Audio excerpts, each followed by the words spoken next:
name's Chris. This is my wife Julia. We're from Roswell. This is our first full paddle, Georgia. We did the weekend last year on the Ocoee. We're having a good time.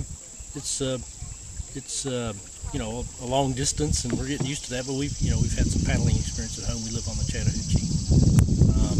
We were a little concerned about this 22-mile stretch today. My back gives me problems, but as we've kind of increased the distance each week, I felt like maybe we could handle it. We're enjoying it today. You know, we really like kayaking. We like being outdoors, seeing the different animals. We're part of our family is Jessalyn, who's one of the leaders of the group, and her husband Brian, you know, is a naturalist, so we get a lot out of hearing from them and being with them too. And this is a pretty river. It's different from the rivers, you know, that we've been on that are up in the north part of Georgia. A lot of wildlife. Of course, we saw the plant today and how it sort of changed the river, and that's not pleasant. You know, it's sort of part of our modern society. I'm an engineer, so I have kind of the perspective from both sides. I enjoy nature and I enjoy keeping it unspoiled as possible, but I realize, you know, in a lot of it's kind of societal decisions. I mean, you know, do we want places like Rayonier making products that we use or not, you know? And so a lot of it is more difficult decisions than just saying shut off the tap and don't do that. It's really decisions we have to make as a society about how we want to live. Do we want all these products, or maybe do we want to kind of cut back about things we're doing that are detrimental? Because, I mean, let's face it, as long as we all want power in our homes and plastics in our houses and all those other things. Everything we're wearing is unnatural. Yeah, plastic canoes, plastic. Our clothes are plastic. I mean, so, you know, and Rayonier does make a kind of a plastic product. So it's not, you know, it's not as black and white.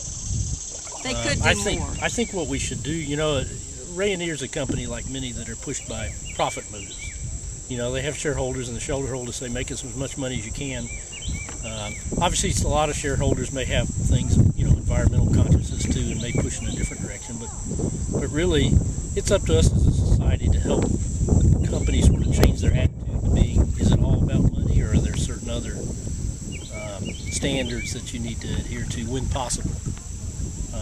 You know, I think a mill like this has the opportunity probably to pollute less, but there would be costs associated with that. And a lot of us would have to make the decision, well, we're willing to pay more for that plastic product. So that's kind of my piece. What do you want to say? Yeah, I think that they could do, there are things that they have been able to do that they've chosen not to. It was striking spending the first 3 days at the Tattnall County High School and seeing that high school, and then now being at the Wayne County High School.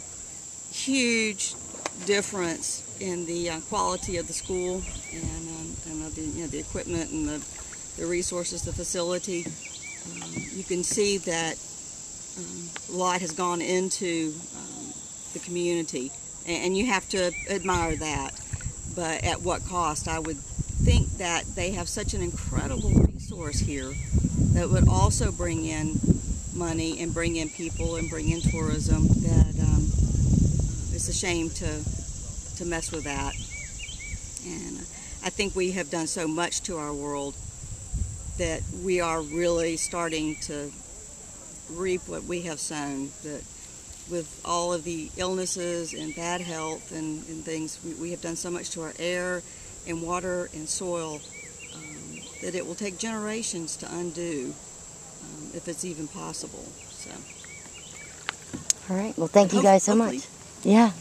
All right. Happy paddling. Okay. Thank you.